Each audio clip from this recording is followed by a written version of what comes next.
यार जी यकीनन हर जो पाकिस्तानी है उसका ये राइट है कि इस मंशियात के ख़िलाफ़ खड़ा हो, इस मुहिम का हिस्सा बने। और ये बड़ी बदकिस्मती है, वो जो दुश्मन है पाकिस्तान के, वो नासूर जो है, जो इस लानत को हमारे नौजवानों के अंदर स्प्रेड कर रहे हैं, उनके ख़िलाफ़ हम सरापा एहतजाज बने, आवाज़ उठाएँ, लोगों के अंदर अवेयरनेस आए कि मंशियात से बचना है, अपने ग्राउंड्स को आबाद करना है और मंशियात से अपने बच्चों को बचाना है। मेरा यही पैगाम है।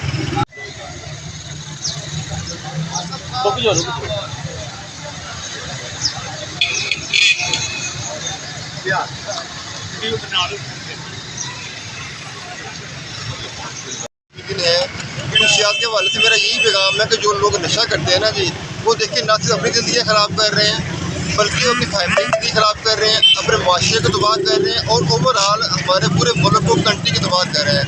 हमारी माशरे की, हमारी मुल्क की इकॉनमी तबाह हो रही है।